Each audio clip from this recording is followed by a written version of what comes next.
সময় তো সময়ের মতো বয়েই চলেছে, সাথে নিয়ে চলেছে আমাদের জীবনের কোটি কোটি মুহূর্ত। সময়ের পরতে পরতে সেসব মুহূর্ত হারিয়ে যায় কোনো এক অতুল গহ্বরে। একসময় আমরাও হারিয়ে যাই। এই পাওয়ার হারানোর খেলায় মাঝে মাঝে স্মৃতি নামক কারাগারে সময়ের সেই প্রবল স্রোত থেকে কিছু সময় আমরা আটকে রাখি। চলুন সময় সে ছক বাঁধা নিয়মকে হার মানিয়ে কিছুক্ষণের জন্য আমরা চলে যাই সময়ের সেই গহ্বরে, যা চাপা পড়ে গেছে আজ থেকে অনেক অনেক বছর আগে, যখন পৃথিবীতে সূর্য ছিল আলোর একমাত্র উৎস। মানুষের ঘরে ঘরে জ্বলত প্রদীপ। কোনো যন্ত্রের ছোঁয়া তখনও পৃথিবীতে লাগেনি। প্রকৃতি তখন সবকিছুর কর্তা। ধরি আমরা ঠিক এই মুহূর্তে সময়ের তেমন কোনো একটা জায়গায় দাঁড়িয়ে আছি, সেই হাজার বছর আগের মানুষের মতো পোশাক পরে। এখান থেকে সামনে যে বিশাল রাজবাড়ি দেখা যাচ্ছে, সেটা রাজা ধীরাজ মোহনের প্রাসাদ। আশেপাশে কড়া প্রহরী, দূর দূরান্তে আর কোনো ঘরবাড়ি নেই। সেই সময় রাজারা প্রজাদের থেকে নির্দিষ্ট দূরত্ব বজায় রাখত। ধীরাজ মোহনও তাই রেখেছে। চলুন ধীর পায়ে হেঁটে হেঁটে প্রাসাদের দুর্ভেদ্য দেয়াল ভেদ করে চলে যাই ধীরমোহনের নীলকমল কুটিরে। নীলকমল কুটিরটা সে তৈরি করেছে তার রানীদের জন্য। তার রাজ্যের সবচেয়ে সুন্দর কারুকার্য এই নীলকমল কুটিরের বলেই জানে সবাই। সেখানে তার দুই স্ত্রী থাকেন। বিশাল সেই প্রাসাদের ভেতরে গেলে যেন ঘোর লেগে যায়। তবে আজ সেখানে কেমন যেন অন্ধকার লেগে আছে, কারণ ধীরাজমোহনের প্রথম স্ত্রী আত্মহত্যা করেছে। সৎকারের ব্যবস্থা সব হয়েছে? জি হয়েছে। লোকজন সব কোথায়? আসছে। ঠিক আছে, তাড়াতাড়ি সব শেষ করতে বলো। কিন্তু কোনো প্রশ্ন নয়। এই মুহূর্তে কোনো প্রশ্নের উত্তর দিতে আমি চাই না। যা বলেছি তাই করো। ঠিক আছে, কিন্তু প্রশ্ন আমি করবই, সেটা এখন হোক আর পরেই হোক। প্রীতিলতা, তুমি আমার স্ত্রী, আমাকে প্রশ্ন করতে পারো, কিন্তু অযথা কৌতূহল আমার ভালো লাগে না। এটা কৌতূহলের বিষয় না, বিষয়টা বাঁচা এবং মরার, আর এসবের সাথে আমিও জড়িত। না, তুমি কোনোভাবেই জড়িত না। জড়িত কিনা সেটা আমার চেয়ে আপনি ভালো করে জানেন। ধীরাজমোহনের বয়স 30-এর কাছাকাছি। তার বাবার চলে যাওয়ার কৌমুদী সাম্রাজ্যের ভার তার উপরে পড়েছে। রাজা হিসেবে সে খুব ভালো নয়, তবে খুব খারাপও নয়। রাজ্যের দায়িত্ব সে তার মতো করে পালন করছে। তবে ব্যক্তিগত জীবনে সে রহস্যময়তার চূড়ান্ত সীমাও ছাড়িয়ে গেছে। মানুষটার চোখের দিকে তাকালে মনে হয় কি যেন আছে। সেটা কি আদৌ কোনো রহস্য নাকি অন্য কিছু, তাও ঠিক করে বোঝা যায় না। তবে এমন আগে ছিল না। কিছুদিন ধরেই তার এই চেহারায় এই ছাপ পড়েছে। ধীরাজমোহনের স্ত্রী এখন একটা, শুধু প্রীতিলতা। কিন্তু ধীরাজমোহন একটা বিয়ে করেনি। ধীরাজের আরো দুজন স্ত্রী ছিলেন। মাসখানেক আগে প্রথম স্ত্রী আত্মহত্যা করেছে, তার ঠিক 1 মাস পরে পরের জন। ধীরাজ কিছুই বলছে না, তার চোখে মুখে টেনশনও নেই, কোনো অস্বাভাবিকতাও নেই।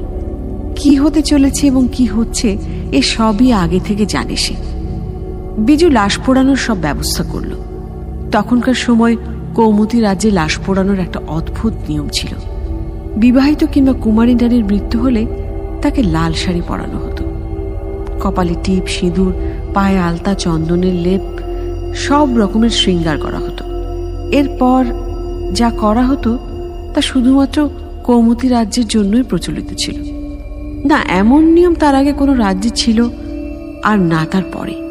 এই নিয়ম ধীরাজ নিজেই তামার শিলার উপরে লিখে রাজ্যে ঢেড়া পিটিয়ে সবাইকে জানিয়ে দিয়েছে। এমনকি এই নিয়ম তার বাবার সময়ও ছিল না। কি ছিল সেই নিয়ম তা আমরা সময়ের অন্য কোনো পরতে জানব। আপাতত রানীকে সাজানো হয়েছে সৎকারের জন্য। বিজু শ্মশান ঘাট থেকে বাইরের দিকে যাচ্ছে সবাইকে খবর দেওয়ার জন্য। সে পিছন ফিরতেই কেউ একজন তার হাত টেনে ধরল।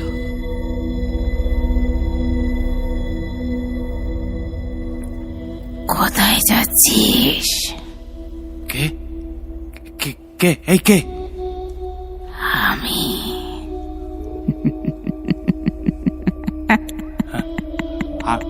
আমি কে? যাকে তাকে পোড়ানোর আয়োজন করছিস? রানীমা,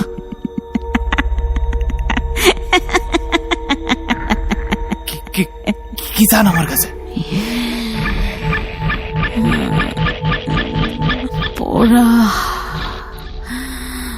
পুড়িয়ে ফেল, এক্ষুনি পোড়া। প্রভুরে খবর দিব, তিনি আসলেই পোড়ানো হবে। না না না না না না না না না না, ওকে ডাকিস না, পারিস না। সর্বনাশ, সর্বনাশ হবে। কেন? শুনবি না, শুনবি না আমার কথা? না, আমি কাউরে ভয় পাই না। এই হাতে আপনার মতো বহু লাশ পুরাইছি, আপনার মতো অনেক জনের সাথে কথা কইছি। রাতে ঘুমাতে দেয় না, জ্বালাতন করে।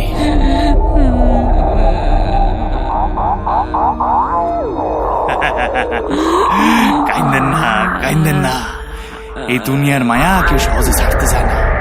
যান, চলে যান, আমার কাজ করতে দেন, যান। বিজোর ভালোই বয়স হয়েছে। ধীরাজের বাবার সময় থেকে সে লাশ পোড়ায়। ওই শ্মশানের পাশে ছোট্ট একটা বেড়ার ঘরে থাকে সে। ঘর সংসারের বালাই নেই, তার চোখে অনেক রক্ত মাংসের শরীর ভস্ম হয়ে যেতে দেখেছে সে। খুব অদ্ভুত মানুষ, কোনো কিছুকেই সে ভয় পায় না। ধীরাজের ভেতরের চেহারাটাকে একমাত্র বিজুই হয়তো চেনে, কিন্তু সে কখনো কাউকে কিছু বলে না। যাই হোক, কৌমুদী রাজ্যের নিয়ম অনুসারে মৃতদেহটাকে ধীরাজের রক্তজবা কুটিরে নিয়ে যাওয়া হলো। এই রক্তজবা কুটিরের ভেতরে কেউ কোনো দিন যায়নি। একটা নির্দিষ্ট দরজা পর্যন্ত শুধুমাত্র কাজে বিজু যেতে পারে, তারপর কি আছে কেউ জানে না। বিজুও না, একমাত্র ধীরাজই সেখানে যেতে পারে, এবং সেই সাম্রাজ্যের কোনো স্ত্রীলোক মারা গেলে তার লাশ সেখানে যেতে পারে। ধীরাজ কি করে সেই লাশের সাথে তা কেউ জানে না। প্রায় এক প্রহর সেই লাশের সাথে সে সেখানে থাকে এবং সেই নির্দিষ্ট দরজার কাছে এনে রেখে দেয়। সেখান থেকে লাশ শ্মশানে নিয়ে গিয়ে তারপর সৎকার করা হয়। রানীর লাশ আনা হলো, সেখানে রেখে বিজু চলে গেল। রাতের গায়ে তখন নিকষ কালো অন্ধকার ভর করেছে। ধীরাজ কি করছে সেখানে কেউ জানে না, কেউ কখনো জানার সাহসও করেনি। তবে আজ রক্তজবা কুটির থেকে কেমন যেন একটা আর্তনাদ ভেসে আসছে বলে মনে হচ্ছে। আসলে আর্তনাদের কোনো শব্দ আসছে না, চারদিক ঝমঝম নীরবতা। তবুও কেন যেন মনে হচ্ছে কেউ প্রবল আর্তনাদ করে চলেছে। প্রীতিলতা অনেকক্ষণ ধরে দাঁড়িয়েছিল তার ঘরের বারান্দায়। সেখান থেকে রক্তজবা কুটির দেখা যায়। দাঁড়িয়ে থাকতে থাকতে হঠাৎ তার অজান্তে তার চোখ থেকে দুফোঁটা জল গড়িয়ে পড়ল।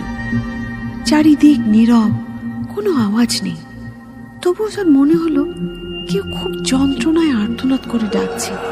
তার মাঝে মাঝেই এমন মনে হয়, প্রায় তার মনে হয় ওই রক্তজবা কুটির যেন এক অভিশপ্ত মৃত্যুপুরী। সেখান থেকে প্রতিনিয়ত ভেসে আসে মানুষের আর্তনাদ। প্রীতিলতার বয়স বেশি নয়, সেই সময় যা হতো আর কি। ধীরাজের বয়স তখন 30 ছুঁই ছুঁই, আর প্রীতিলতা সবে 15 পেরিয়ে 16তে পড়েছে। প্রথম প্রথম খুব ভয় পেত সে ধীরাজকে, তেমন কথাও বলতো না। ইদানিং আর তেমন ভয় পায় না, তবে তার মাঝে মাঝে খুব রাগ হয়। তার মাঝে মাঝে মনে হয় সে যে মানুষটার সাথে আছে তাকে সে একেবারেই চেনে না। ধীরাজকে মাঝে মাঝে তার খুব বেশি অপরিচিত বলে মনে হয়। কে? আমি আসবো? এসো, বসো। কিছু বলবে? জি, আমার কিছু কথা ছিল। মোমবাতিটা একটু কমিয়ে দাও তো। কেন? অন্ধকারে মিথ্যা বলা সহজ তাই? তোমার সাহস দেখে মাঝে মাঝে আমি অবাক হই, এবং এই জন্যই আমি তোমাকে আমার বাকি 2। কি হলো, থামলেন কেন? বলুন। নাকি নিজের মৃত স্ত্রীদের নাম নিতে কষ্ট হচ্ছে? অবশ্য আপনার কোনো কিছুতেই কষ্ট হওয়ার কথা না। কেন? সেটাই জানতে এসেছি আমি। প্রীতিলতা, তোমাকে আমি পছন্দ করি। অন্য সবার চেয়ে তোমাকে আমি বেশি পছন্দ করি। আমার সামনে দাঁড়িয়ে আমাকে কেউ কখনো প্রশ্ন করে না, সে অধিকারও আমি তোমাকে দিয়েছি। তার মানে এই না যে তুমি ভুলে যাবে আমি কে। এবং তুমি কার সামনে দাঁড়িয়ে কথা বলছো। আমি খুব ভালো করে জানি আমি কার সামনে দাঁড়িয়ে কথা বলছি। আমি জানতে চাই রক্তজবা কুটিরে কি আছে। কথাটা আজ বলে ফেলেছো, এরপর আর কোনোদিন না এই কথা বলবে, আর না রক্ত জবা নিয়ে তোমার কোনো কৌতূহল থাকবে। এসো, আমার কাছে এসে বসো। আমার শরীর ভালো লাগছে না।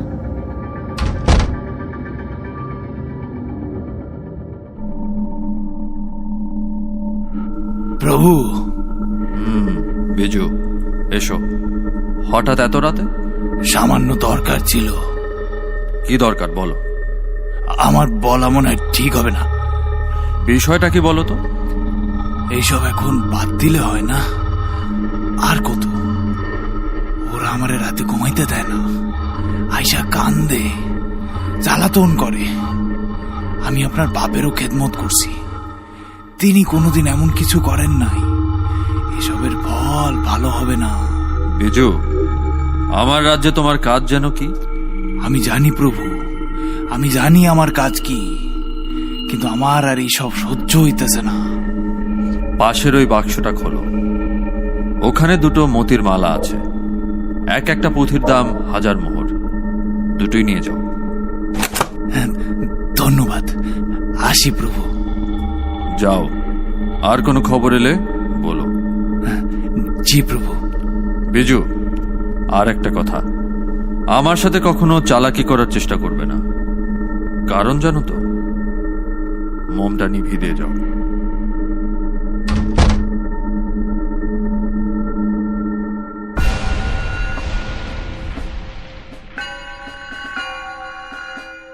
সবাই বসুন। সমাচার কি জয়দেব? জি, সমাচার খারাপ না, তবে খুব একটা ভালোও না।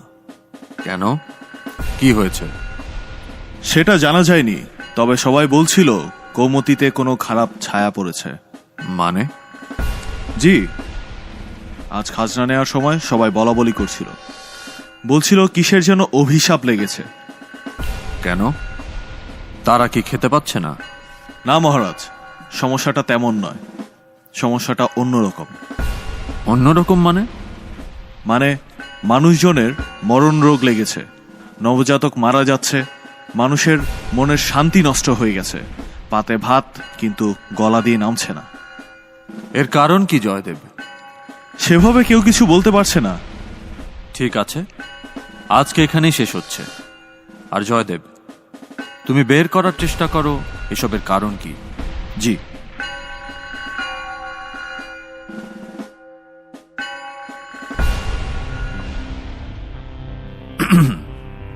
কিছু বলবেন? তুমি কি এখনো আমার সাথে অভিমান করে আছো প্রীতিলতা? না। তাহলে আমার ঘরে যাচ্ছ না? আমার শরীর ভালো নেই। সে তো 2 দিন থেকে শুনছি। কি হয়েছে বলো। কিছু হয়নি। আমি কি ওষুধ আনানোর ব্যবস্থা করব? তার প্রয়োজন হবে না। ঠিক আছে, আমার ঘরে এসো তো একটু।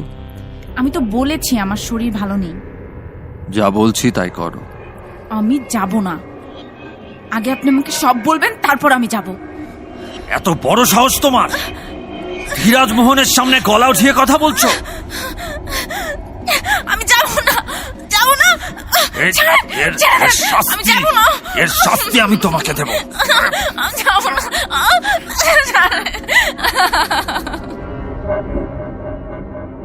প্রীতিলতার আগের দুজন ঠিক এই একই কারণে আত্মহত্যা করেছে। ধীরাজের বড় স্ত্রীকে সে কুঠুরিতে আটকে রেখেছিল। তার অপরাধ, সে শুধুমাত্র জানতে চেয়েছিল রক্তজবা কুটিরের কথা। একদিন কুঠুরির অন্ধকার জীবন আর সহ্য করতে পারলেন না তিনি। ওখানে ধুকে ধুকে মরার চেয়ে নিজের জীবনের ইতি টানাকেই সহজ বলে মনে করলেন তিনি। আর দ্বিতীয় স্ত্রী, তিনি ওই একই কারণ, ওই রক্তজবা কুটিরের কথা জানতে চেয়েছিল। একদিন সাহস করে সে রক্তজবা কুটিরের ভেতরে গিয়েছিল। সেখান থেকে বেরিয়ে এসে আর কারোর সাথে কোনো কথা বলেননি তিনি। তিনি কেন আত্মহত্যা করলেন তা আজও প্রীতিলতার কাছে বিস্ময়। সে অনেকবার ভেবেছে সে রক্তজবার ভেতরে যাবে, কি এমন আছে ওখানে, কিন্তু ধীরাজের দ্বিতীয় স্ত্রীর মৃত্যুর পর সে সাহস আর করতে পারেনি। তারা দুজন চলে যাওয়াতে প্রীতিলতা একেবারেই একা হয়ে গেছে। নিজেকে একেবারে অসহায় মনে হয় তার। মাঝে মাঝে তার মরে যেতে ইচ্ছে করে, তবে মরার আগে একবার হলেও তার ওই রক্তজবা কুটির দেখতেই হবে। সে সারাদিন বসে তাই ভাবে যে কি করে যাবে সে সেখানে। মাঝে মাঝে তার মনে হয় কেউ সেখান থেকে তাকে ডাকছে। সেদিন সন্ধ্যায়ও বারান্দায় দাঁড়িয়ে রক্তজবা কুটিরের দিকে এক দৃষ্টিতে তাকিয়েছিল প্রীতিলতা। কেমন যেন একটা ঘোরের মধ্যে পড়ে গেল সে। এক মুহূর্তের জন্য তার মনে হলো সে যেন সেই রক্তজবা কুটিরের ভেতরে চলে গেছে।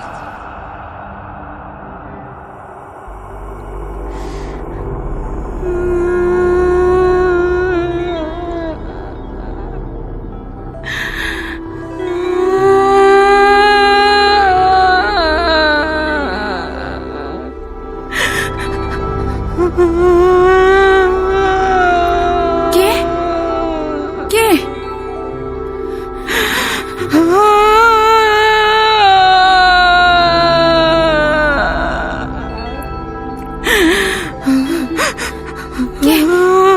কে তোমরা? কি চাও আমার কাছে? না, আমাকে যেতে দাও, যেতে দাও, লতা, যেতে লতা, দাও। লতা, লতা, তুমি এসেছো?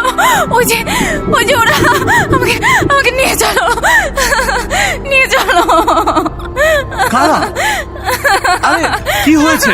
শান্ত হ লতা, এখানে কেউ নেই। কেউ নেই? কিন্তু কিন্তু এখানেই তো। তোমার কি হয়েছে বলো তো? ধীরাজ মোহন, ওই ওই ওই রক্তজবা কুটি ওখানে।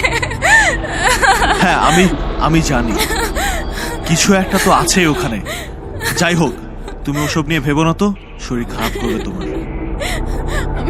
আমি এখানে থাকতে চাই না জয়দেব, তুমি আমাকে নিয়ে চলো এখান থেকে।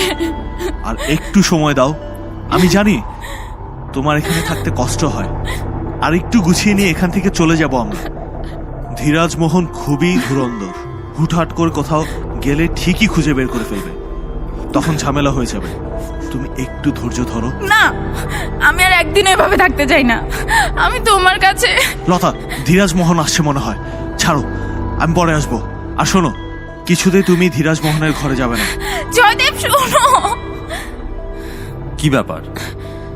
তুমি কার সাথে কথা বলছো এত রাতে? কারোর সাথে না। নিজের সাথে নিজে কথা বলা পাগলের লক্ষণ প্রীতিলতা। বেঁচে আছি এই তো বেশি। মরে যেতে চাও? চাই। ধীরাজ মোহনের সাম্রাজ্যে মৃত্যু মানেই অভিশাপ। মরার পরে যা হবে তা অনেক বেশি ভয়ঙ্কর প্রীতিলতা। আমি কোনো কিছুতেই ভয় পাই না। আমি কতটা ভয়ঙ্কর হতে পারি তা তুমি জানো না প্রীতিলতা। আমার ঘুম পাচ্ছে, আমি ঘুমাবো। আমি রক্তজবা কুটিরে যাচ্ছি। ফিরে এসে যেন দেখি তুমি আমার ঘরেই আছো। আর কোনো বাহাস করতে চাই না। ধীরাজ ওই প্রাসাদের চার দেয়ালের মাঝে প্রীতিলতার শরীরকে আটকে রাখলেও তার যৌবন, তার পিপাসা আটকে রাখতে পারেনি। ধীরাজের এসব অস্থির আচরণ থেকে অতিষ্ঠ হয়ে যতই ধীরাজ মোহনের সাথে তার শরীরের দূরত্ব বেড়েছে, ততই ধীরাজ মোহনের বীর সেনাপতি জয়দেবের দিকে ঝুঁকে গেছে প্রীতিলতা। প্রীতিলতার ঘন কালো একরাশ পিঠ ভরা চুলের মতোই মিশমিশে কালো জয়দেবের চোখ। জয়দেবের দুটি চোখের গভীরে প্রীতিলতা নিজের জন্য যে প্রেম খুঁজে পেয়েছে, তার কাছে ধীরাজ মোহনের দেয়া সিঁদুর সেখানে হার মেনে গেছে। এর পরিণাম না জয়দেব জানে আর না জানে প্রীতিলতা। কিন্তু কোনো জানা অজানার তোয়াক্কা না করেই একে অপরের মাঝে তারা ডুবে গেছে অসংখ্যবার। জয়দেবের বাহুতে যে শান্তি প্রীতিলতা পেয়েছে তা সে কিছুতেই হারাতে চায় না। জয়দেবকে সে বারবার বলে তাকে নিয়ে পালিয়ে যেতে, কিন্তু জয়দেব সে সাহস করে উঠতে পারেনি। কারণ ধীরাজের মতো মানুষ যে এতদিন ধরে রক্তজবার কথা কাউকে জানতে দেয়নি, সে সবই করতে পারে। তাই নিজের খুঁটি পোক্ত না করে জয়দেব কোনো দিকেই আগায় না। বসুন সবাই। জয়দেব, বলো কি খবর? খবর খুব একটা ভালো না। কেন? আমি অনেক চেষ্টা করেও বের করতে পারিনি কৌমতির রহস্য। সবকিছু ঠিকই ছিল, হঠাৎ বুঝলাম। তাহলে এখন কি করব? আপনি যা ভালো মনে করেন। আমার মনে হয় আপনার নিজেরই কিছু করতে হবে। আমার প্রজারাই আমার সব। তারা আছে বলেই আমি রাজা। তাদের মঙ্গলের জন্য যা করতে হয় আমি করব। বলো, তোমাদের কি মনে হয় আমার কি করার আছে? আমি বলতে চাচ্ছিলাম, ভয় পাচ্ছ কেন? যা বলতে চাইছো বলো। আমি বলছিলাম যে ওই রক্তজবা কুটিরের। জয়দেব, তোমার সাহস দেখে আমি অবাক হচ্ছি। তুমি কি জানো না এখানে সবার নিষেধ আছে এই রক্তজবা নিয়ে কথা বলার? জি আমি জানি মহারাজ, কিন্তু আবার কিন্তু কিসের? তুমি কল্পনাও করতে পারবে না তোমার এই দুঃসাহসের জন্য আমি তোমাকে কি শাস্তি দিতে পারি। আর কোনোদিন এসব নিয়ে প্রশ্ন করলে আমি দ্বিতীয়বার ক্ষমা করব না। আজ এখানেই শেষ।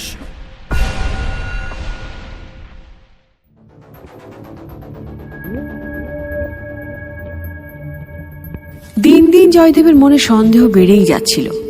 আজ ধীরাজের এমন আচরণ সেই সন্দেহ আরো দৃঢ় এবং বিশ্বাসে পরিণত হলো। সে বুঝেই ফেলল কৌমতিতে যে অভিশাপ লেগেছে তার কিছুই নয়, ওই রক্ত জবার কারণে। জয়দেবের মাথায় তখন দুইটা বিষয় অনবরত ঘুরছিল।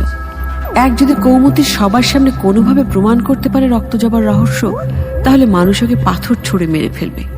আর সেটা যদি না জানিয়ে জয়দেব একাই করতে পারে, তাহলে কৌমতি সিংহাসন তার। আরও একটা বিষয় হলো প্রীতিলতা। ধীরাজে যদি না থাকে তাহলে রাজ্য ও রানী দুটোই তার। তাকে আর কোথাও যাওয়ার কথা ভাবতে হবে না। জয়দেব নিজের মনে মনে ভাবতে থাকে সে কি করবে, কিন্তু কিছুই ভেবে পায় না। ধীরাজের কাছ থেকে কোনো কিছুই জানা সম্ভব না। কিছুক্ষণ ভাবলো জয়দেব, তারপর কিছু না ভেবেই পা বাড়ালো রক্ত জবার দিকে।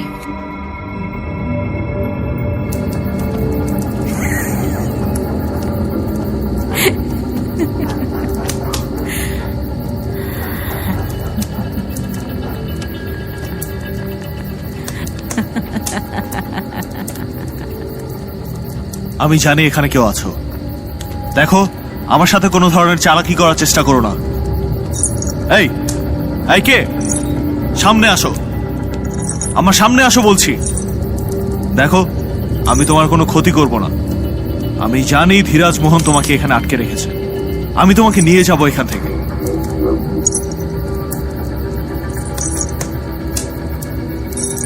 এই এই মেয়ে, দাঁড়াও, আমি বলছি দাঁড়াও। এই কে? কে তুমি? এই কে তুমি? এই কি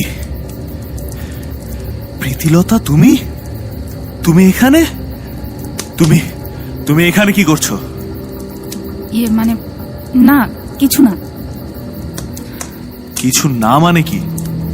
এত রাতে তুমি এখানে কি করছো? এমনি এসেছিলাম। এমনিতে এসেছিলে? তুমি আমাকে এত প্রশ্ন কেন করছো জয়দেব? এই একই প্রশ্ন তো আমিও তোমাকে করতে পারি। এত রাতে তুমি এখানে কি করছো? আর তোমাকে ধীরাজমোহন নিষেধ করার পরও তুমি এখানে কেন এসেছো? প্রীতিলতা, আমি চুপ। কেউ আসছে, চলো। আর কি করছো? কোথায় নিয়ে যাচ্ছ? চুপ, কথা বলো না। ধীরাজ আসছে মনে হয়। দেখতে পেলে আমাদের কাউকে ছাড়বে না। চলে গেছে। চলো, তোমাকে তোমার ঘরে দিয়ে আসি। বাকি কথা পরে হবে। চলো।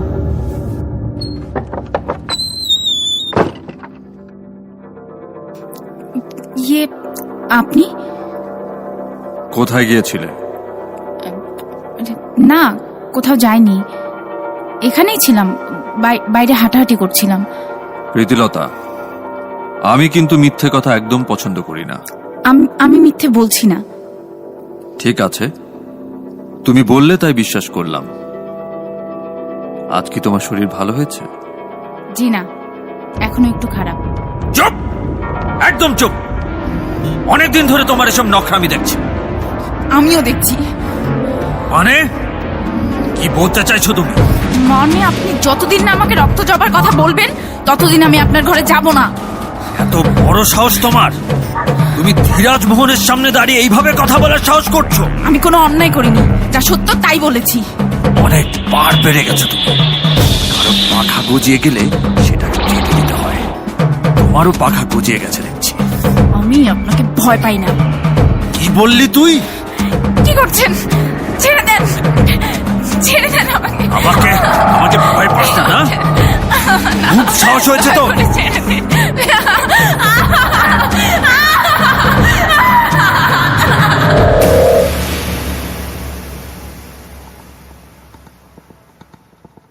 প্রীতিলতা, আসবেন আমার কাছে, চলে যাও, চলে যাও এখান থেকে। প্রীতিলতা একটু শান্ত হও। শান্ত হবো? আমি শান্ত হবো? আমি আগেই বলেছিলাম আমি থাকবো না এখানে। নিয়ে চলো আমাকে, নিয়ে চলো এখান থেকে। আমাকে আর একটু সময় দাও প্রীতিলতা, আমাদের কোথাও যেতে হবে না। ধীরাজ মোহনেরই যাওয়ার সময় চলে এসেছে। না, ও কখনো যাবে না এখান থেকে। মানুষ না, ও একটা জানোয়ার। ওর সাথে কেউ পারবে না। যাবে। কাল রাতে গিয়েছিলাম রক্তজবায়, কিন্তু ভেতরে যেতে পারলাম না। ধীরাজ কিভাবে যেন টের পেয়ে যায়। আমিও এই কারণেই গিয়েছিলাম, জানতে যে কি আছে ওখানে। কিন্তু আমরা কেউ তো ভেতর পর্যন্ত যেতে পারিনি। আমরা কোনোদিন যেতেও পারবো না। ধীরাজ অনেক বেশি চালাক। এই চালাকি বেশি দিন চলবে না লতা। তুমি এত কিছু জানলে কি করে? কাল রক্তজবার ভেতরে গিয়ে বলছিলে আমি জানি ধীরাজ তোমাকে আটকে রেখেছে। তুমি তুমি কার কথা বলছিলে? আমি নিজেও জানি না কে। আমার মনে হয়েছে ওখানে কেউ আছে। আমারও। আমি যখনই রক্তজবার দিকে তাকাই মনে হয় কেউ আমাকে ডাকছে। মাঝে মাঝে কেমন যেন লাগে আমার। শোনো প্রীতিলতা, তুমি আর রক্তজবায় যাবে না। ওই জায়গাটা নিরাপদ না। আমি কিচ্ছু জানি না, আমি কিছু জানতেও চাই না। দয়া করে আমাকে এখান থেকে নিয়ে চলো জয়দেব। আজকে রাতেও ধীরাজ মোহন আসবে। আমি আর সহ্য করতে পারছি না। তোমাকে আর একটু ধৈর্য ধরতে হবে প্রীতিলতা। আমি যাচ্ছি। জয়দেব, যেও না জয়দেব। জয়দেব চলে গেল। প্রীতিলতার সাথে এতদিন ধীরাজমোহন যতটা ভালো ছিল, কালকের পর থেকে ততটাই খারাপ হয়েছে। ওর এমন একটা ভয়ঙ্কর রূপ আছে, এটা প্রীতিলতা জানতো। কিন্তু সে ভয়ঙ্কর রূপ যখন চোখের সামনে দেখেছে, তখন প্রীতিলতা বুঝতে পেরেছে সে আসলে কতটা পাশবিক হতে পারে। তার পাশবিক অত্যাচার কিছুতে সহ্য করতে পারছিল না প্রীতিলতা। জয়দেবের উপর ভরসা করে হাতে হাত দিয়ে বসে থাকতে চায় না সে। সে নিজেই নিজেকে এই নরক থেকে বের করতে চায়। এদিকে রাত গভীর হচ্ছে, আর কিছুক্ষণ পরই ধীরাজ মোহন আসবে। আর তারপরের কথা প্রীতিলতা আর ভাবতেও পারে না। হঠাৎ তার ধীরাজের উপর প্রচন্ড রাগ হলো। সে ভাবলো ধীরাজকে সে বাঁচতে দেবে না। সে পাশে রাখা ছুরিটা নিয়ে ধীরাজের ঘরের দিকে গেল। কিন্তু ধীরাজের ঘরের কাছে গিয়ে শুনতে পায় ধীরাজ কার সাথে যেন কথা বলছে। প্রীতিলতা দরজা দিয়ে উকি মারল।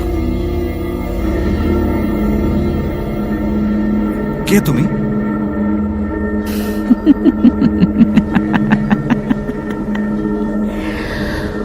ভুলে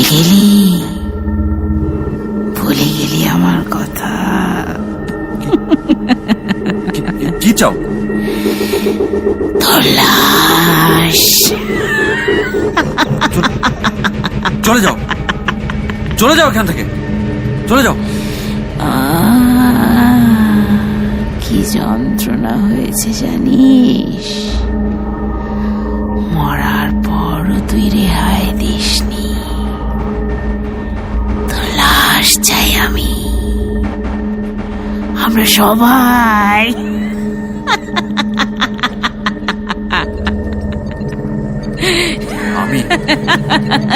আমি ধীরাজ মোহন, রাজা ধীরাজ মোহন। কেউ আমার কিছু করতে পারবে না। চলে যা, চলে যা এখান থেকে। কেউ তোর কিচ্ছু করতে পারবে না। চলে যা বলছি, চলে যা। রানীমা, আপনি এখানে কি করতেছেন? বিজু, তুমি এত রাতে তুমি এখানে কি করছো? সেইটা আপনার জানার দরকার নাই। আপনি এখান থেকে চলে যান, আর কোনোদিন এত রাতে এখানে আগে আসবেন না। আমার স্বামীর ঘরে আমি যখন ইচ্ছে আসতে পারি। না, যে স্ত্রী পর পুরুষের রাতে ঘরে ঢুকায়, হ্যাঁ এমন কথা কর কোনো অধিকার নাই। ইয়ে মানে ওনাকে বলে আমি তোমাকে কৌমতি থেকে বের করে দেব। সে যা করার করবেন, এখন যান এখান থেকে। আমি আপনার ভালোর জন্য বলতেছি।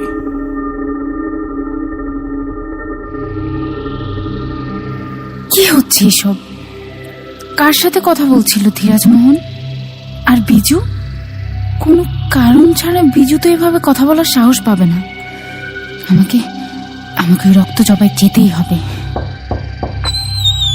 আরে লতা, এত রাতে তুমি এখানে কি করছো? কেউ দেখে ফেললে কি হবে বুঝতে পারছো? চলো আমার সাথে। কোথায়? রক্ত জবাই। তুমি কি পাগল হয়ে গেছো প্রীতিলতা? তোমাকে না বলেছি যা করার আমি করব? তুমি কখনো রক্ত জবাই যাবে না। কেউ দেখে ফেললে বিপদ হয়ে যাবে। তুমি যাও এখন। তুমি আমার সাথে যাবে কিনা? প্রীতিলতা, বোঝার চেষ্টা করো। তুমি যাবে কিনা? ঠিক আছে, চলো।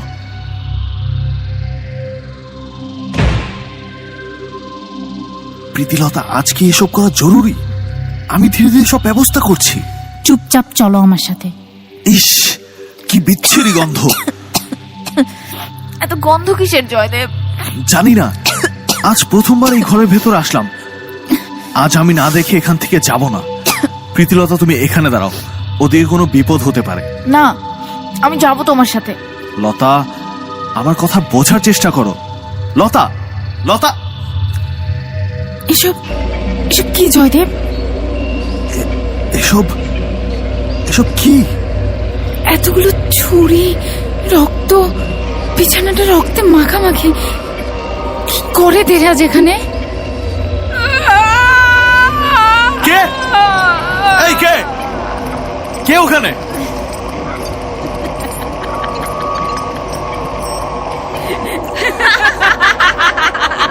কে? সামনে এসো, আমি বলছি সামনে এসো।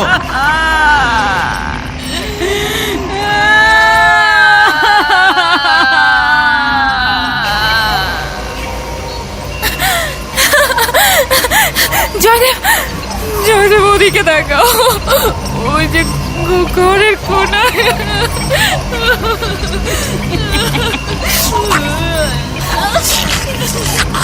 প্রীতিলতা, তুমি ভয় পেও না। চলো চলো, এখান থেকে চলো।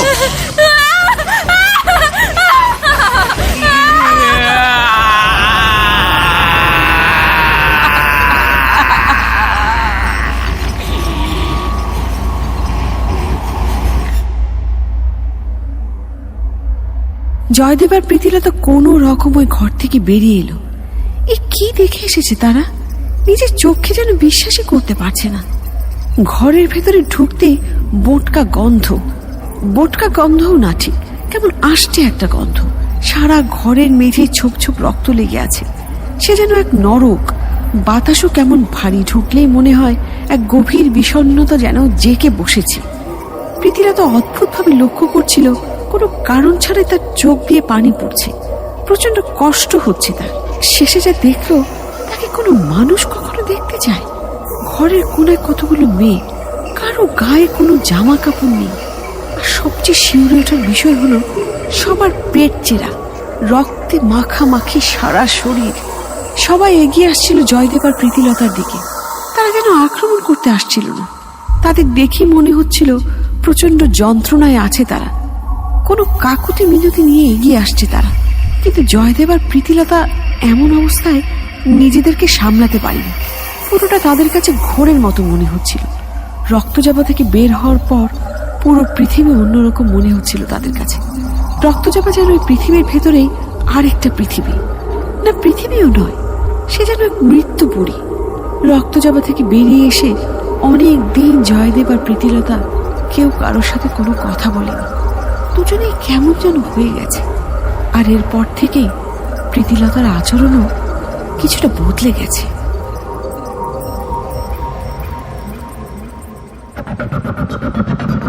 বিজু, জি, কি হচ্ছে ঠিক ধরতে পারছি না। প্রীতিলতার হঠাৎ করে এমন পরিবর্তনের কারণ তুমি কি কিছু জানো? জি না, আমি কিছু জানি না।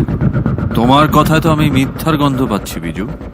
জি না, আমি যা বলছি সত্য বলছি। আমাকে তুমি চেনো না? জি চিনি। ধীরাজমোহন কখনো না জেনে কিছু বলে না। একদিন প্রীতিলতা আমার ঘরের বাইরে দাঁড়িয়ে অনেক কিছুই দেখেছে। সেদিন তুমি তার সাথে ছিলে, কি ছিলে তো? জি তুমি তাকে সাবধানও করেছো। জি। এই কথা আমাকে বলনি কেন? আমার ভুল হয়ে গেছে। এটা তোমার ভুল না, এর চেয়ে ভয়ঙ্কর ভুল করেছো তুমি। জি, এইটা ছাড়া আমি তো কিছু করি নাই। সেদিন রাতে আমি প্রীতিলতাকে রক্তজবা থেকে বেরিয়ে আসতে দেখেছি, অনেক রাতে। এবং প্রীতিলতার সাথে আরো একজন ছিল। আমার ধারণা মতে সে তুমি। জি না, আমি মিথ্যা বলতেছি না। সেদিন রানীমা এই দরজার বাইরে আইছিল, আমি তারা সাবধানও করছি, এটা সত্য। কিন্তু আমি রানীমার সাথে রক্তজবায় কোনোদিন যাই নাই। তাহলে কে ছিল প্রীতিলতার সাথে? আমি জানি না। বিজু, মিথ্যা কথা কিন্তু আমি একদম পছন্দ করি না। যদি তোমার এই কথা মিথ্যা হয় তাহলে এই রক্ত জবায় নিয়ে গিয়ে আমি তোমাকে পুঁতে ফেলবো। কেউ তোমার লাশও খুঁজে পাবে না। না। বুঝেছ? জি। আর হ্যাঁ, যত তাড়াতাড়ি সম্ভব প্রীতিলতার সাথে কে ছিল খুঁজে বের করো। জি আচ্ছা। আর ওদিকে কোনো খবর আছে নাকি? জি না, মানুষ আজকাল মরে কম। মেয়ে মানুষের তো কই মাছের জীব, মরতেই চায় না। আচ্ছা ঠিক আছে। মানে আমার মাইয়াডারে একটা কাপড় কিনা দেওয়ান লাগবো, হাত একেবারেই খালি। ওই বাক্সে যা আছে সব নিয়ে যাও। আপনি ভগবান, আইজ আসি, নমস্কার।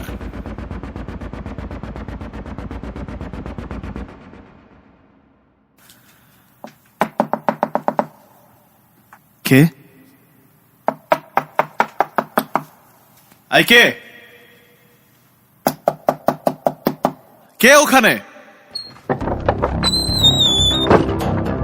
আরে কোথায় গেল? আয় আয় কে? কে তুমি? চল আমার সাথে, চল। কে তুমি? প্রীতিলতার ঘরে দিয়ে কেন যাচ্ছ? চল আমার সাথে, আয় প্রীতিলতা? আয়। প্রীতিলতা! কি করছো এসব তুমি? তোমার সামনে এসব রক্ত কিসের?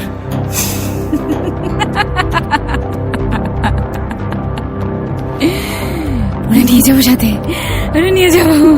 যন্ত্রণা দিচ্ছে, খুব যন্ত্রণা, খুব যন্ত্রণা।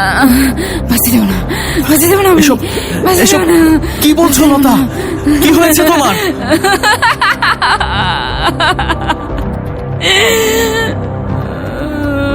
প্রীতিলতা! প্রীতিলতা!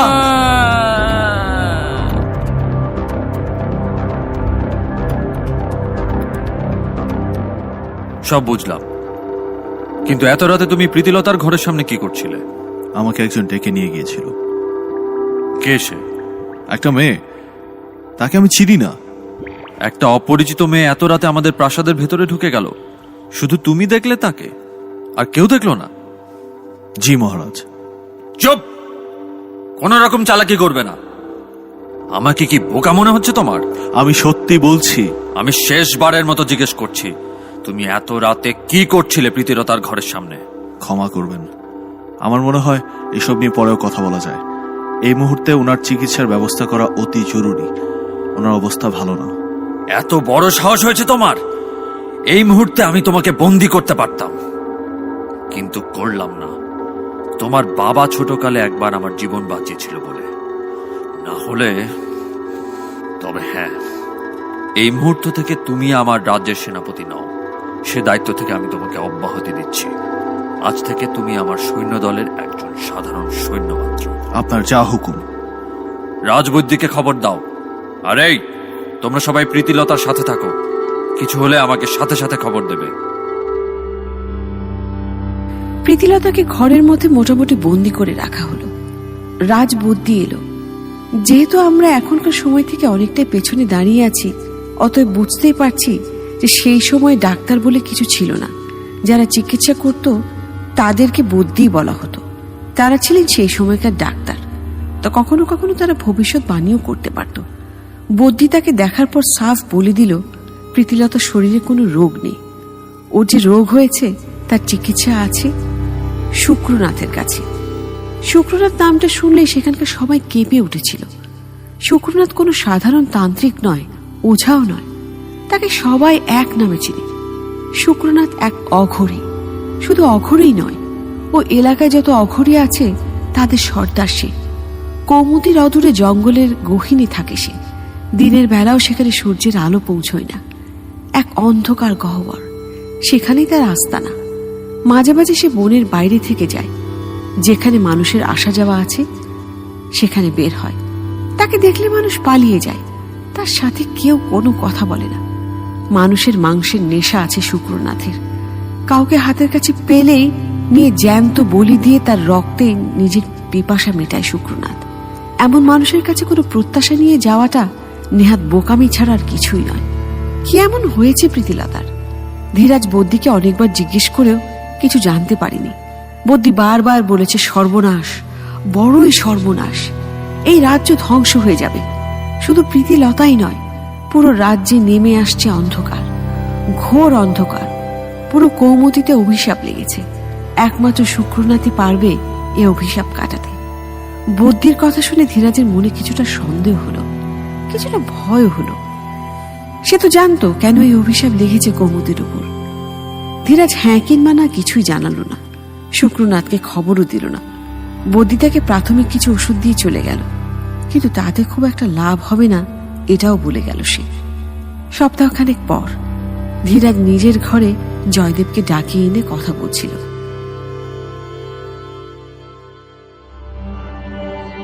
আপনি আমাকে সেনাপতির পদ থেকে সরিয়ে দিয়েছেন, তাতে আমার কোনো আফসোস নেই। কিন্তু আপনি বাকিদের সাথে যা করছেন তা মোটেও ঠিক করছেন না। এর পরিণাম খুব খারাপ হবে। তুমি কি আমাকে ভয় দেখাচ্ছ? না, শুধু আপনাকে বোঝানোর চেষ্টা করছি যে আপনি ধ্বংসের দিকে এগোচ্ছেন। তা কে ধ্বংস করবে আমাকে? তুমি? না, এই রাজ্যের মানুষেরা, যারা তাদের গায়ের ঘাম ছড়িয়ে সেই অর্থ থেকে আপনাকে খাজনা দেয়। তাদের জীবনে আজ যে অন্ধকার নেমে এসেছে তা শুধু আপনারই জন্য। কোনো শিশু হাসে না, বাচ্চারা খেলাধুলো হৈহুল্লোড় করছে না। সবাই যেন কোনো অশুভ ছায়ার কবলে পড়ে মৃত্যুর দিকে এগিয়ে যাচ্ছে। মানুষের ঘরে খাবার দাবার নেই, মানুষের কষ্টের শেষ নেই, কোনো উৎসব নেই, কোনো আনন্দ নেই। অথচ একদিন এই কৌমুদী হাসতো, আনন্দে মেতে থাকতো। অথচ আজ এসবের জন্য কি তুমি আমাকে দায়ী করছো? অবশ্যই আপনাকেই দায়ী করছি। আপনি ওই রক্ত জবায় যা যা করেন। প্রভু প্রভু প্রভু আরে বিজু, কি হয়েছে তোমার?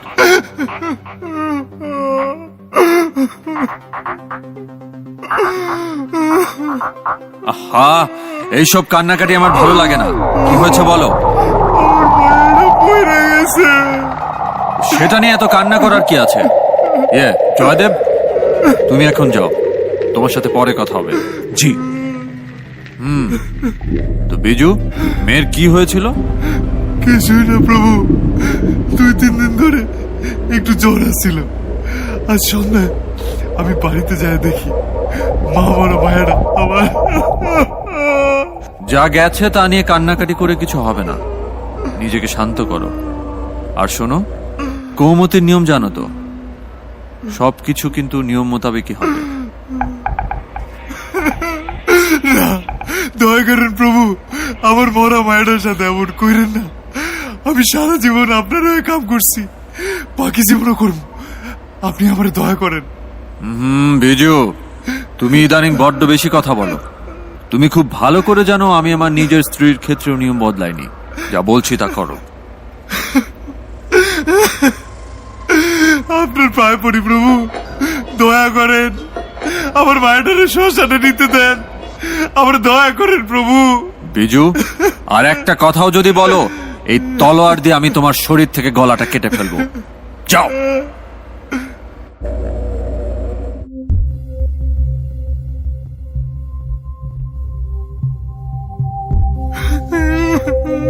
বিজু, হ্যাঁ, আরে চুপ চুপ করো, শুনে ফেলবে তো। আমি সব শুনেছি, চলো আমার সাথে চলো। শোনো বিজু, আমি সব শুনে ফেলেছি। এখন বুঝতে পারছো তো ধীরাজ কেমন লোক, আর তার জন্য তুমি সারা জীবন কাজ করেছো, অথচ অথচ সে তোমার মেয়ের সাথেও। তুমি আমাকে সাহায্য করো, আমি তোমাকে তোমার মেয়ের লাশ হাতে তুলে দেব। আমাকে কি করতে হবে? তুমি আমাকে আজ রক্তসভার ভেতরে যাওয়ার ব্যবস্থা করে দাও। আমি দেখতে চাই ধীরাজ কি করে সেখানে। ঠিক আছে, আমি ব্যবস্থা করে দেব। এখন যাও, যা যা করতে বলেছি সেভাবে করো, আমার উপর ভরসা রাখো। আমি একটু প্রীতিলতার সাথে দেখা করে আসি, আমার ওর জন্য কিছু করতেই হবে, এভাবে ওকে শেষ হতে দেয়া যায় না। আপনি আমার মায়ের ব্যবস্থা করেন, রানিমার জন্য যা করেন আমি করুন। দরকার হলে আমি নিজে শুক্রনাথ নিয়ে আসুন। এই ভাড়া শুক্রনাথ ছাড়া আর কেউ কাটাইতে পারবো না। অশুভ আত্মা একটা না, অনেকগুলা, বেশিগুলা কিশোরী ভাইয়া। এসব পেতাত্তা ছাড়ানো এত সহজ না। ঠিক আছে ঠিক আছে, এখন তুমি যাও। জি আচ্ছা।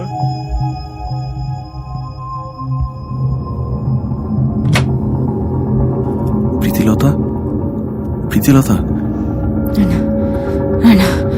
আর হতে দেবো না। তোরা কাঁদিস না, তোরা কাঁদিস না, মেরে ফেলবো, মেরে ফেলবো। আমি বাঁচতে দেবো না, আমি বাঁচতে দেবো না। প্রীতিলতা, বাঁচতে দেবো না। কার সাথে কথা বলছো তুমি?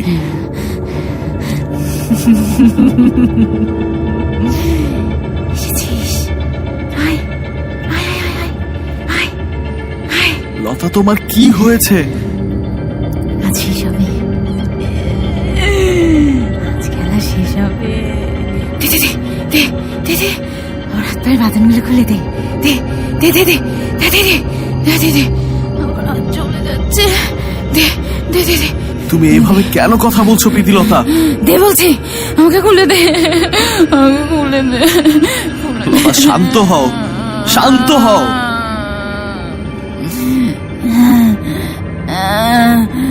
দিবি না, দিবি না, তাই না? দিবি না তুই, দিবি না, দিবি না। এসব এসব কি করছো লতা? একটু শান্ত হও। আমাকে আমাকে এখন যেতে হবে, আর খুব বেশি দিনে এসব সহ্য করতে হবে না। জয়দেব, জয়দেব, জয়দেব, আমার কাছে আসবে না? আমার কাছে না এসে চলে যাচ্ছ তুমি? কেন যাচ্ছ? এসো না জয়দেব, এসো। লতা, তুমি না, আপনি ওনার কাছে যাইন না। এটা রানীমা না। হ্যাঁ, আপনারা ডাকে না, ডাকে অন্য কেউ। এটা শুনেন না, হাত পা খুললেন না, সর্বনাশ হয়ে যাইব। কিন্তু আপনি আপনি একটু ভালো কইরা হ্যার দিকে তাকায় দেন। হ্যারে কি রানীমা মনে হইতেছে? এই মুহূর্তে হ্যার হাত পা খুললা দিলে সর্বনাশ হইব। আপনি চলেন, ওইদিকে সব তৈরি, তাড়াতাড়ি চলেন। আমার মায়েরা। হ্যাঁ হ্যাঁ হ্যাঁ, চলো চলো। না, খুলে দে, খুলে দিয়ে যা, খুলে দিয়ে যা আমাকে।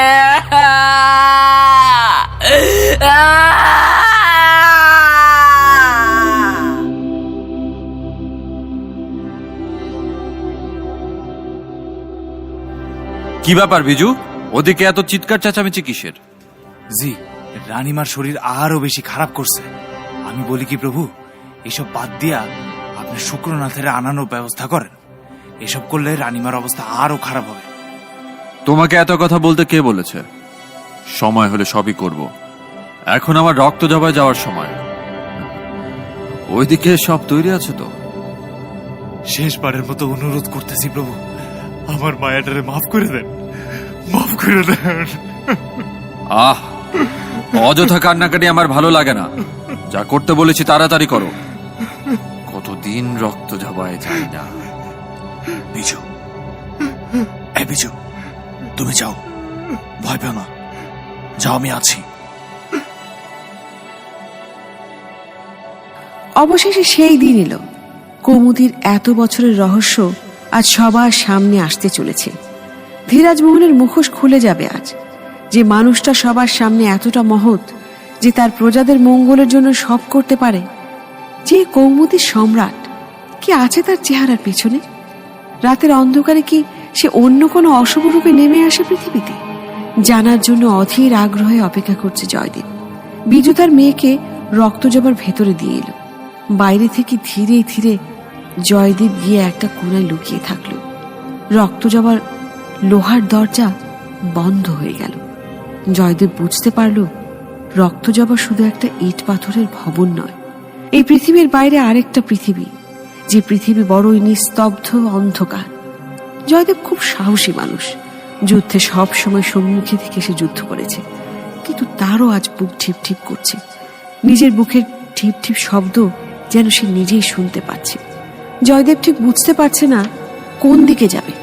ভেতরে অসহ্য অন্ধকার, আর ধীরাজ ঠিক কোন দিকে গেছে তাও বুঝতে পারছে না সে। কোনো ভুলভাল দিকে যেতে গিয়ে যদি ধীরাজের সামনে পড়ে যায়। ধীরাজ প্রচন্ড ধূর্ত মানুষ, যখন তখন তার সামনে ধরা পড়ে যেতে পারে।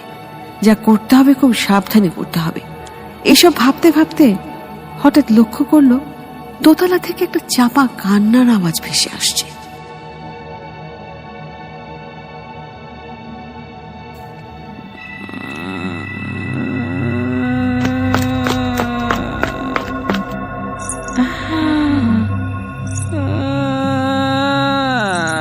আরে কোথায় গেল? এখানেই তো দেখলাম।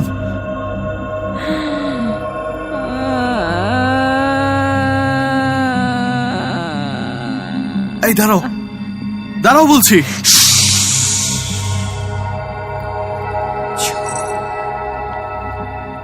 কথা বলিস না,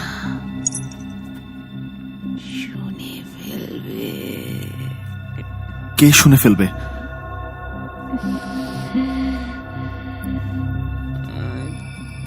ধীরাজ।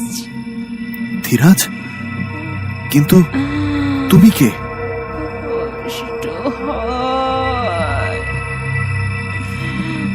খুব কষ্ট হয়।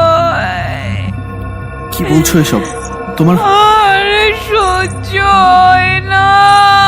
তোমার কি হয়েছে? কি বলছো? তোমার কথা আমি কিছু বুঝতে পারছি না। আয়, চল আমার সাথে। আয় আয়। কোথায়? কোথায় নিয়ে যাচ্ছ তুমি? চল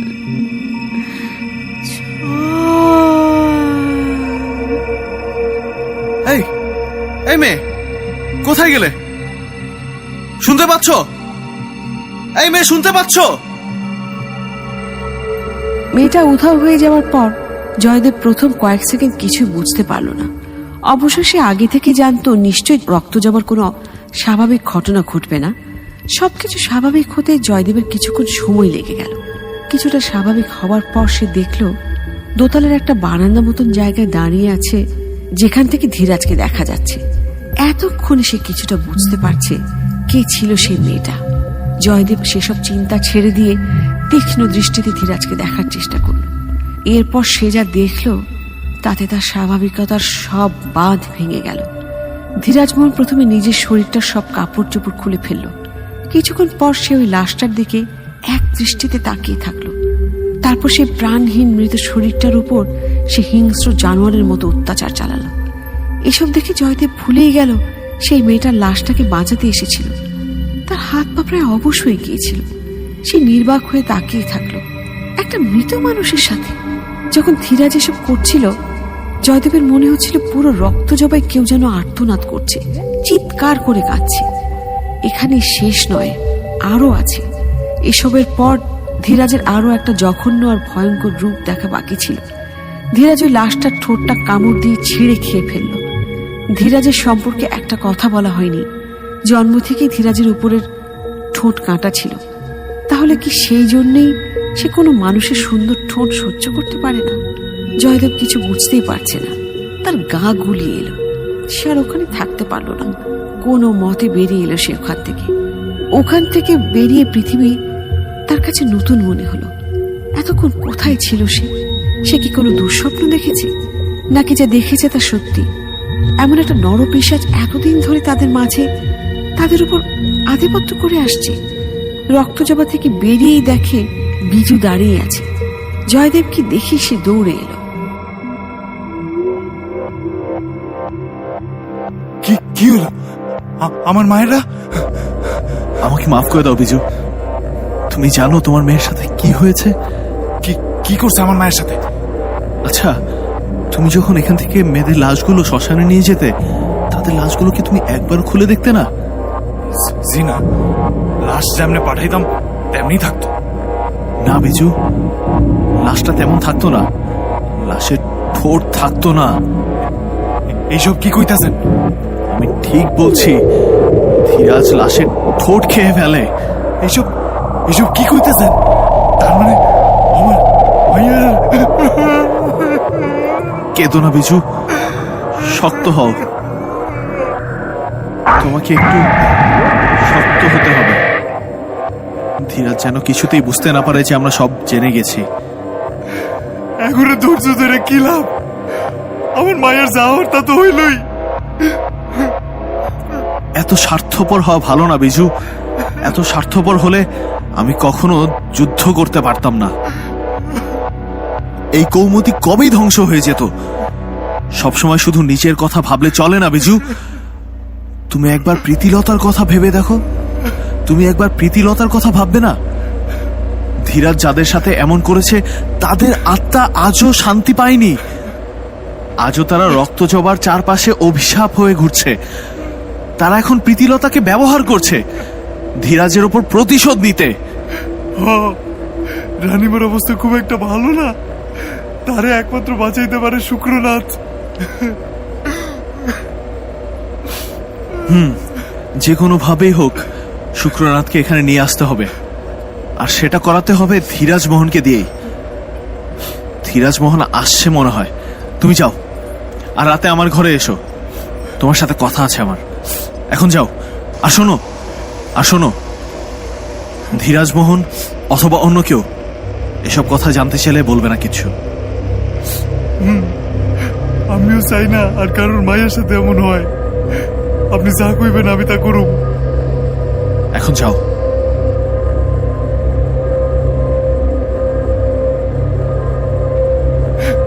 সন্তুষ্ট ঘোষ্ট সৎকার ভিতর সংকেত কম্পিত করা লেগে গেল কাকে ভিতর কল্পিত চম্পক স্তম্ভকে পকলে প্রসার পেলে বড়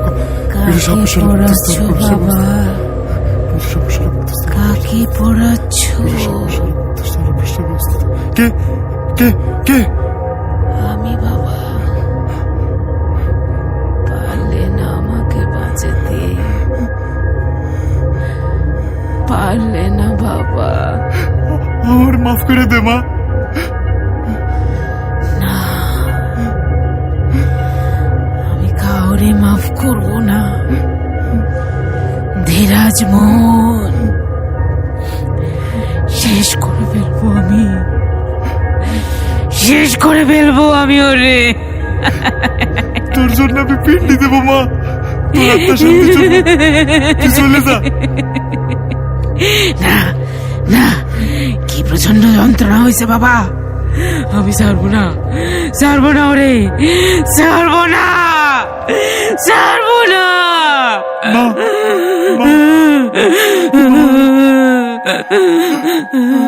মা শ্যামা, কই গেলি মা? কই গেলি? কই?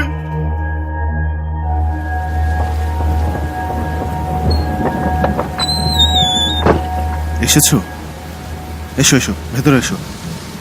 কি ব্যাপার, তোমার মুখটা এমন শুকনো শুকনো লাগছে কেন? পড়ানোর সময় মায়েরা বড় জ্বালাইছে, কষ্টও পাইছে। ধীরাজ মোহনরেও ছাড় দিব না। মন খারাপ করো না বিজু, আজকেই সুযোগ। এই সুযোগ আমাদের কাজে লাগাতে হবে। যা বলছি শোনো। বলেন। এখন তুমি আমার সাথে প্রীতিলতার ঘরে যাবে। আমি ধীরাজ মোহনের ঘরের বাইরেই দাঁড়ানো থাকবো। তুমি প্রীতিলতার হাত পায়ের বাঁধন খুলে দেবে। কি কন? রানীমার বাঁধন খুলে দিলে সর্বনাশ হইব। সেটাই তো চাই। ওর বাঁধন খুলে দিলেই ও ধীরাজের ওপর ঝাঁপিয়ে পড়বে এবং ধীরাজ প্রচন্ড ভয় পেয়ে যাবে। আমরা বাইরেই দাঁড়িয়ে থাকবো। যদি দেখি ধীরাজ সামলাতে পারছে না, আমরা গিয়ে ওকে বাঁচাবো। এই ঘটনার পর ধীরাজ অবশ্যই শুক্রনাথকে নিয়ে আসবে।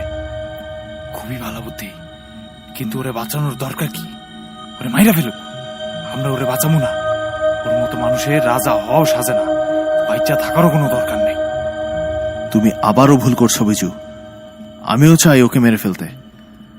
আমি নিজে আমার তরবারি এক কোপে ওর মাথা শরীর থেকে আলাদা করতে পারি। শুধু করছি না প্রীতিলতার জন্য। ধীরাজকে তো প্রীতিলতা মারবে না, মারবে ওই অশুভ আত্মারা।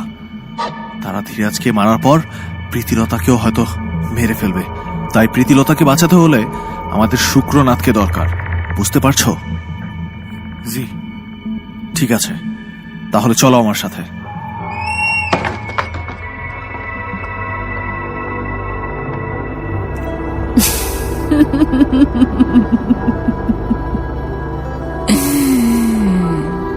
এসেছো জয়দেব, এসো।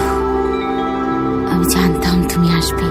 লতা, দে দে দে, খুলে দে, খুলে দে, খুলে দে, হাতের বাঁধন খুলে দে। আগুন জ্বলছে, আগুন। ওকে না মারলে এই আগুন নিবে না, নিবে না। দে দে বিজু, যাও। জি। দে, খুলে দে।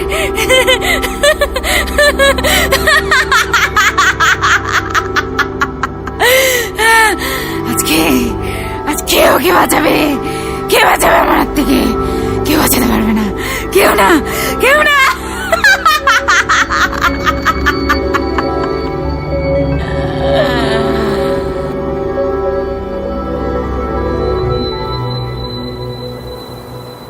আরে আরে প্রীতিলতা, তুমি আমার ঘরে এই সময় কি করছো?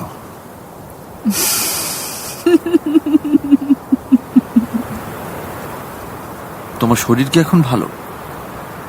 কি ব্যাপার, কথা বলছো না কেন? কতদিন তোমাকে ভালোভাবে দেখা হয় না। এসো আমার কাছে, এসো। প্রীতিলতা, আমার কাছে আসবি, আসবি আমার কাছে। আয়, আয়, আয় বলছি। না, আয়। আমার কাছে আসবে না, আসবে না আমার কাছে। প্রীতিলতা, প্রীতিলতা, কি হয়েছে তোমার?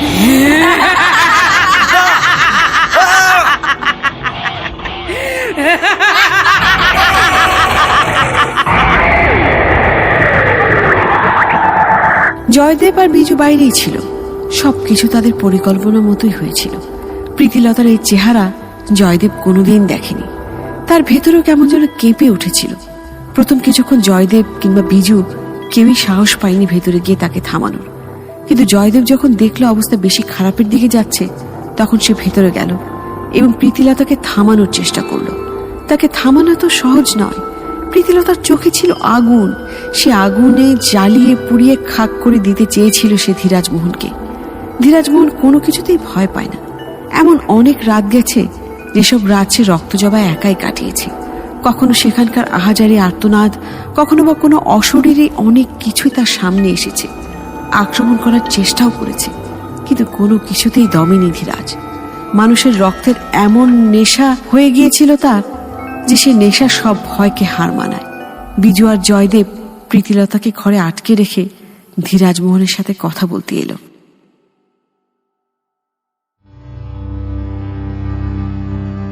মহারাজ, আসবো?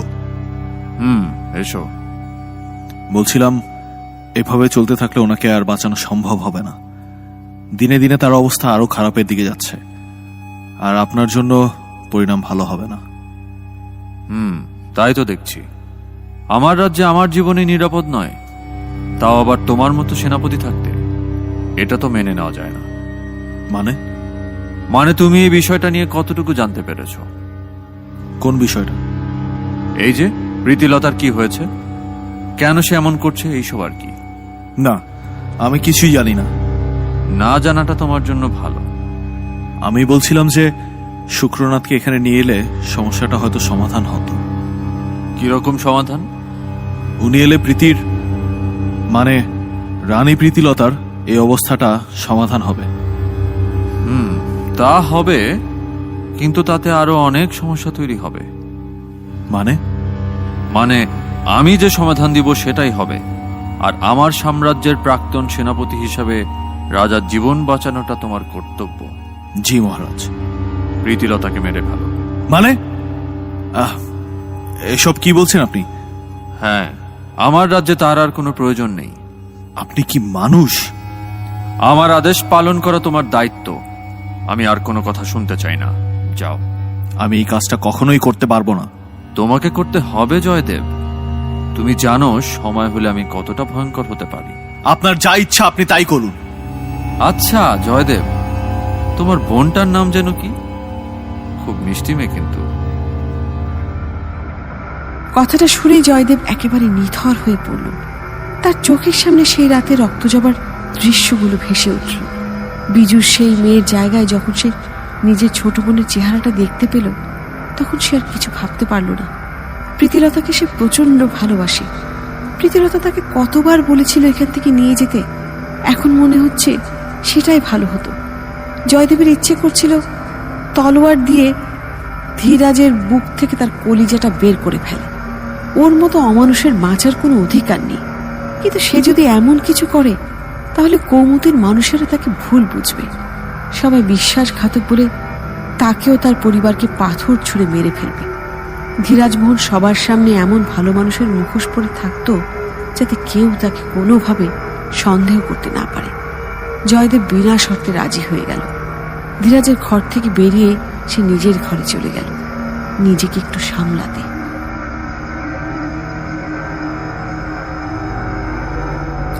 ঘুমাচ্ছিস? কে কে কে? আমি মারতে চেয়েছিল না আমাকে? প্রীতিলতা?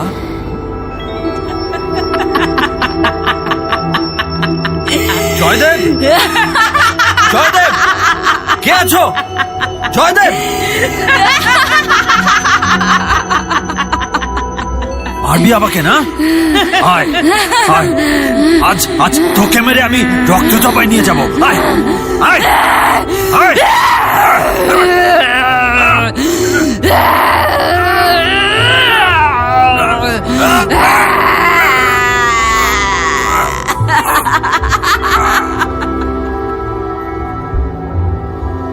জয়দেব ধীরাজের চিৎকার শুনে তার ঘরে আসে। ধীরাজের একেবারে ছিন্ন ভিন্ন লাশটা রক্তে ভেসে যাচ্ছে, আর প্রীতিলতার প্রাণহীন দেহটা পড়ে আছে। যে কাঁচের টুকরোটা দিয়ে প্রীতিলতা নিজেই তার গলাটা কেটেছে, সেটা এখনো তার হাতেই আছে। জয়দেব প্রীতিলতাকে জড়িয়ে ধরে কিছুক্ষণ চিৎকার করে কাঁদল। রক্তজবা ভেঙে ফেলা হলো। সেখানে একটি মন্দির করা হয়েছে এখন। সেই মন্দিরে আজও এত বছর পরেও রাতে আর্তনাদ শোনা যায়, যে আর্তনাদ হয়তো কোনো দিনও শেষ হবে না।